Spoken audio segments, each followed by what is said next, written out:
The brisk morning air was unusually still as the crowd at Johnson Space Center in Houston, Texas, clustered around the viewing screens. Among them was Dr. Ethan Turner, an astrobiologist whose life's work had been devoted to the study of life beyond Earth. Today, however, the subject of his studies was coming to him. On the screen, a massive, sleek spacecraft descended, its hull reflecting the sun's rays in blinding flashes. Ethan squinted against the glare, his heart racing. Beside him, General Martin Hayes, the military liaison for extraterrestrial affairs, stood rigid, his eyes never wavering from the spectacle. "It's really happening, isn't it?" Ethan murmured, more to himself than to anyone else. Martin nodded, his voice steady. "It is. Let's hope they're friendly." As the ship landed, a silence enveloped the crowd. The hatch opened slowly, and a figure emerged, shrouded in a shimmering protective suit. Ethan and Martin exchanged a glance, then stepped forward as the designated welcoming committee. "Welcome to Earth," Ethan called out, his voice echoing slightly through the open field. The alien paused, its suit flickering with light, before a translator device buzzed to life. "Thank you, Earth beings. I am Elira of the Cretharian Council. We come in urgent need." Ethan was quick to respond. "We're here to help. What kind of need?" "Our star is dying. We seek refuge from our dying light," Elira explained, her voice modulated and metallic through the translator. "Your sun, it is different from ours." Martin stepped in, his demeanor all business. "You mean to say your species is harmed by sunlight?" Elira nodded, a slow, deliberate movement. "Correct. Prolonged exposure is lethal to us. We observed your planet. Your ability to withstand sunlight is extraordinary." Ethan felt a mix of pride and curiosity stir within him. "Our sun is life to us, but let's talk inside, away from the sun. We have prepared a place for you." As they led Elira and her entourage to a specially prepared, sun-shielded conference room, Martin leaned over to whisper to Ethan. "Keep your eyes open, Turner. This could be a ploy." Ethan nodded, understanding the gravity of the situation. Inside, as they seated themselves, Elira's suit seemed to adjust, becoming less reflective.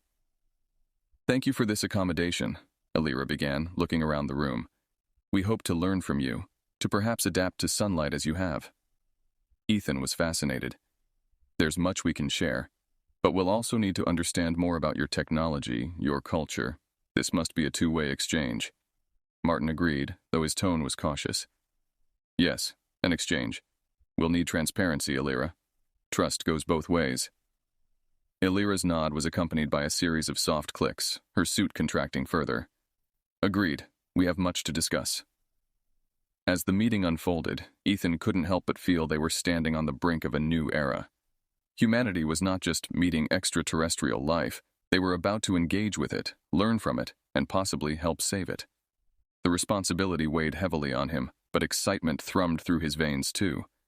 This was why he had become a scientist, to explore the unknown, and now the unknown was here, asking for help. In the days following the Cretharians' arrival, tensions began to mount. The world's leaders gathered at the United Nations headquarters in New York to discuss the implications of this new relationship.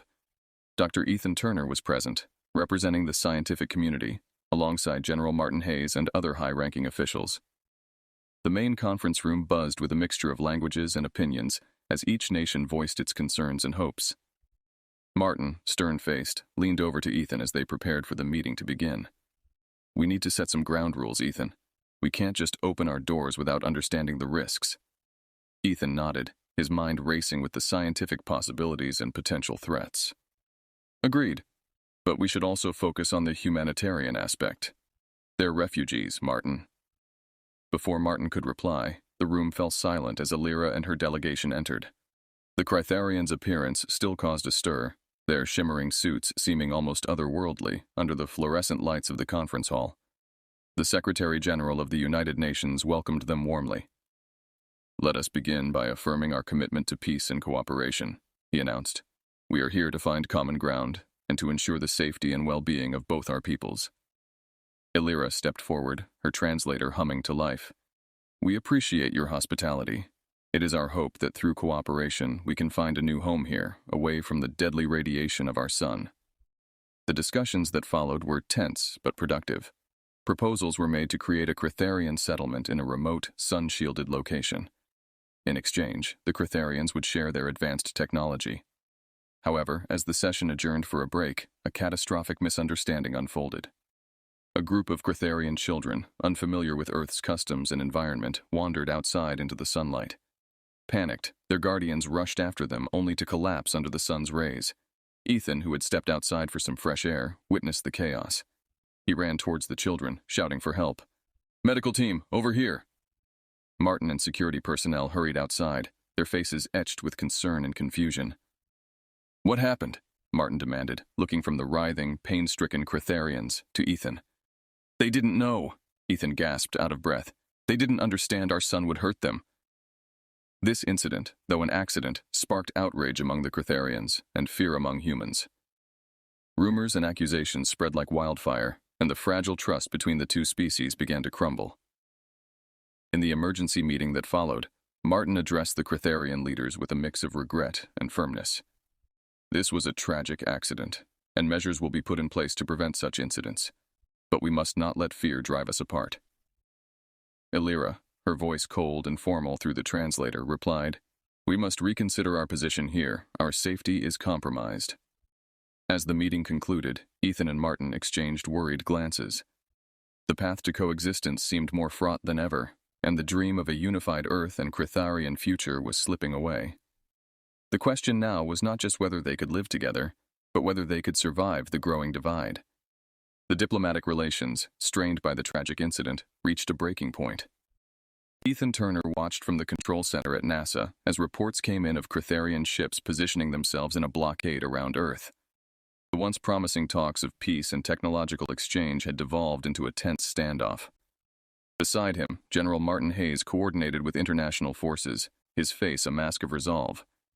"We need to understand their capabilities, Ethan. If they decide to take this further, we need to be prepared," Martin stated, his eyes never leaving the live feeds from the satellites. Ethan nodded, his thoughts racing. "Their technology is years ahead of ours, especially in terms of space travel and energy manipulation. But they have a critical weakness to our sun. There's something there we might use." Martin turned to him, interest piqued. "Go on." "Their suits, their ships, they're all designed to block out UV radiation entirely. If we could disrupt that technology, even briefly, it might give us an edge," Ethan explained, tapping on his tablet to bring up the data. As they devised a strategy, the United Nations called for an emergency session, broadcast globally. The world watched as leaders debated and deliberated, the threat of a global conflict hanging heavy in the air. Meanwhile, in space, a tense encounter unfolded. A small team of astronauts, led by Captain Lisa Reyes, approached a Cretharian ship in an attempt to communicate and perhaps find a peaceful resolution. The mission was a long shot, but Earth needed to understand the intentions of their unexpected adversaries. On board her vessel, Lisa opened communications. "Cretharian Command, this is Captain Reyes of the Earth Space Alliance. We request a parley to discuss terms of disengagement." The response was delayed, the tension palpable even through the static of the comms. Finally, a voice replied, "Your presence is acknowledged, Captain Reyes. Approach with caution." As Lisa's ship docked with the Cretharian vessel back on Earth, Martin and Ethan monitored everything. "If anything looks off, I'm pulling them out," Martin declared, his hand poised over the abort mission command. Inside the Cretharian ship, Lisa and her team were met with cold stares, but were allowed to proceed to the negotiation chamber. There, a Cretharian officer waited, his stance rigid. "We seek no conflict with Earth," the officer began, his voice filtered through the translator. "However, our people demand security. Your son is a weapon to us, and accidents like what occurred cannot happen." Lisa replied firmly, "The sun is not a weapon, but a part of our world. Your blockade threatens billions. We must find a way to coexist without threats or barriers." The discussion was tense, with each side outlining their fears and demands. The Cretharians wanted a guarantee of safety from Earth's environment, while Earth's representatives sought the lifting of the blockade. Back on Earth, as Ethan and Martin waited for any word from Lisa's team, they continued to work on a contingency plan involving specialized drones that could potentially disable Cretharian shielding technology by emitting concentrated UV light. As the meeting aboard the Cretharian ship concluded with a tentative agreement to continue discussions, Martin received a message from Lisa. "Negotiations are tough but ongoing. We might have a shot at peace if we play this right." Martin relayed the message to Ethan, who allowed himself a slight, hopeful smile. Then let's make sure we're ready for any outcome. It's not just about surviving now. It's about finding a way to live together, despite our differences. The uneasy truce forged in orbit above Earth was a thin veneer over simmering tensions.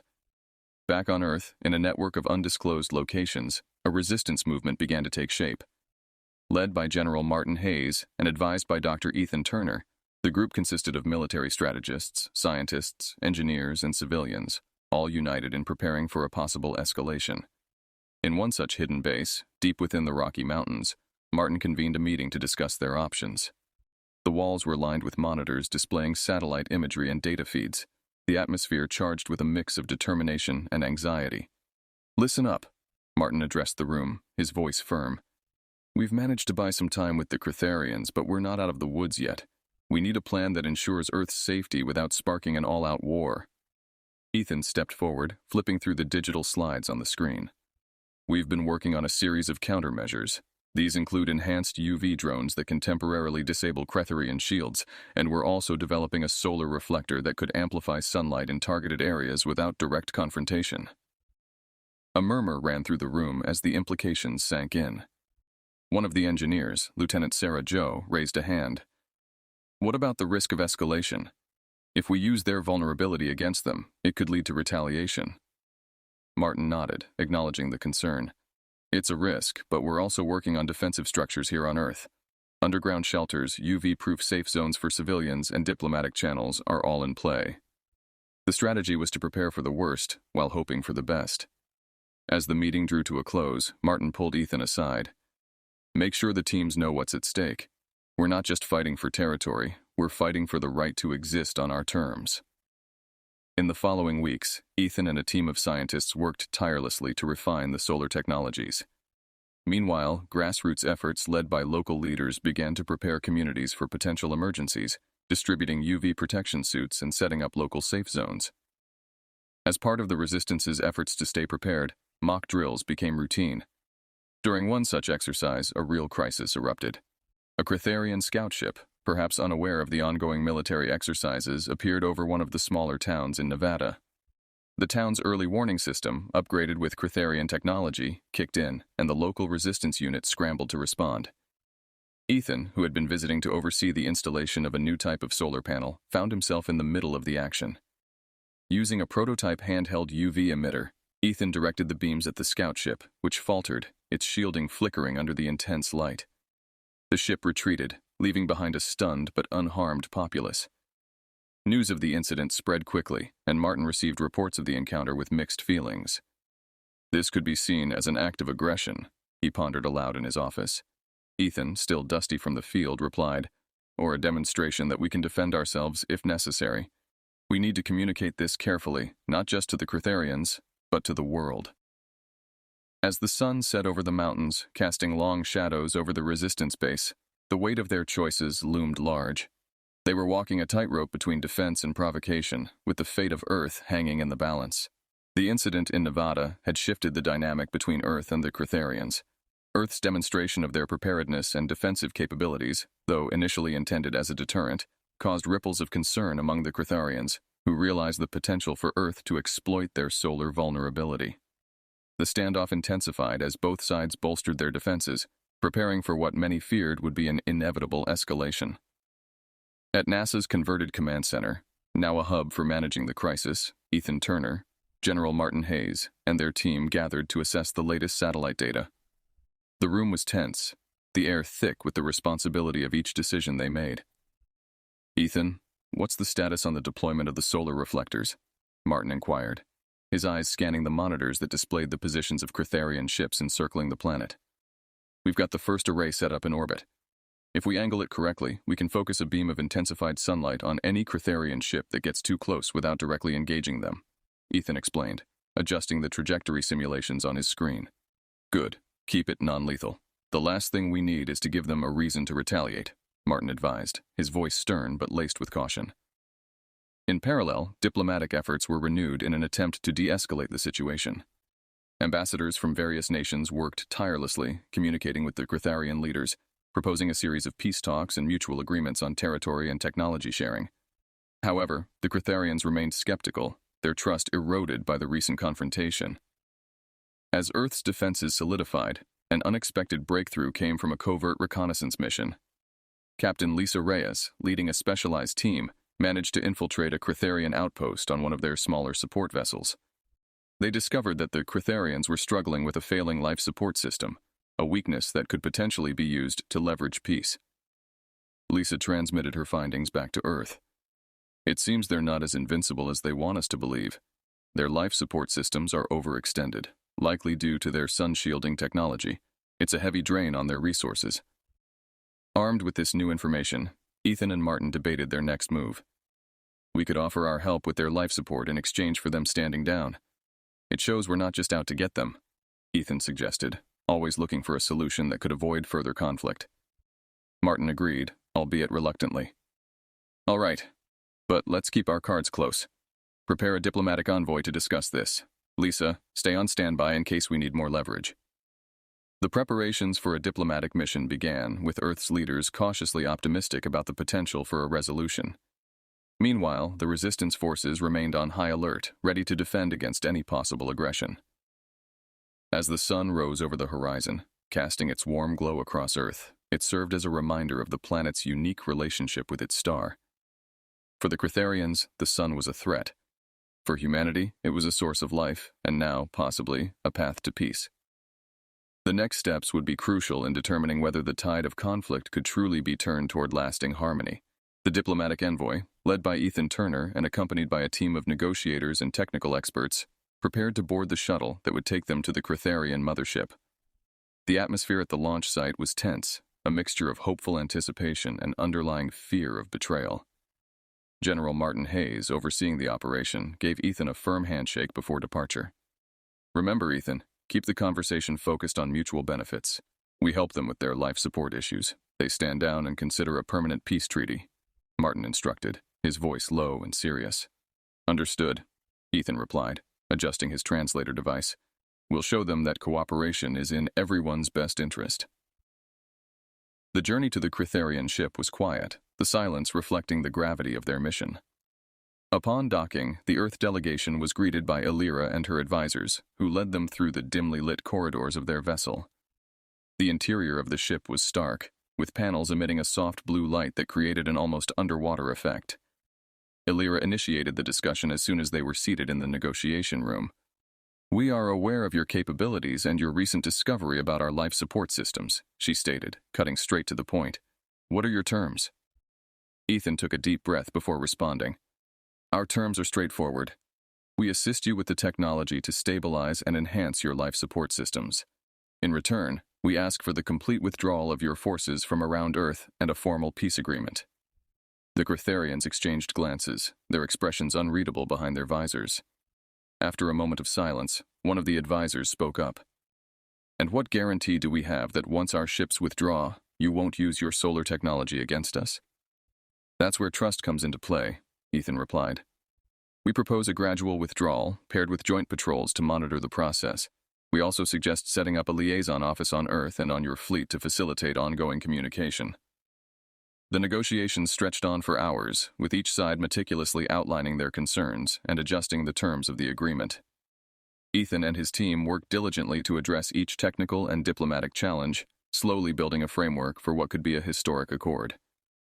As the final terms were being agreed upon, an urgent message from Earth interrupted the proceedings. Martin's voice came through the communicator, tense and strained. Ethan, we've detected a small faction of Critharian ships moving towards a secondary position near Mars. Looks like a splinter group, possibly not in agreement with the peace talks. Elira responded quickly, her tone firm. They act without our consent. We will handle this, but we need to finalize our agreement now to prevent further escalations. With this new urgency, both sides rapidly concluded the negotiations. The treaty was signed, sealing the commitment to withdraw and begin the process of building a stable and peaceful coexistence. Ethan and his team returned to Earth, wary but hopeful that the agreement would hold, even in the face of internal dissent within the Critharian ranks. The return journey was less quiet, filled with debriefings and preparations for the next steps. Earth had achieved a delicate peace, but the presence of a rogue Critharian faction meant that the situation remained volatile. Ethan looked out at the stars, pondering the fragile nature of peace and the complex interstellar relationships that the future still held. The fragile peace was under immediate threat as the rogue Critharian faction advanced toward Mars, seemingly intent on establishing a strategic foothold. Earth's newly established early warning systems detected the movement, and General Martin Hayes prepared Earth's defenses, reluctant to engage but ready to protect humanity. In a strategy room filled with global military leaders, Martin laid out the situation. We have a splinter group of Critharians making a move on Mars. This isn't just about territory, it's a show of force, a test of our resolve following the peace treaty. As they deliberated, Ethan Turner worked closely with a team of astronomers and engineers to coordinate an unconventional plan using the upcoming lunar eclipse as a tactical advantage. The eclipse will give us the cover of darkness when the sun is obscured. It's the best time to strike, using the shadow as camouflage against their sensors, which are less effective without direct sunlight. The plan was risky.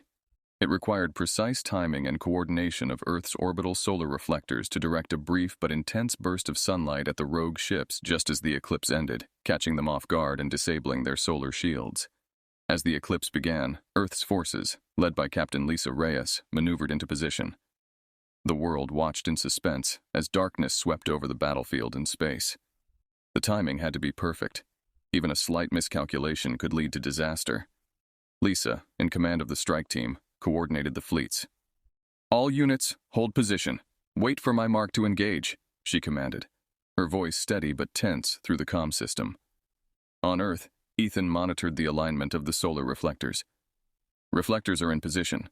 We're ready to initiate the pulse on your go, he communicated to Lisa.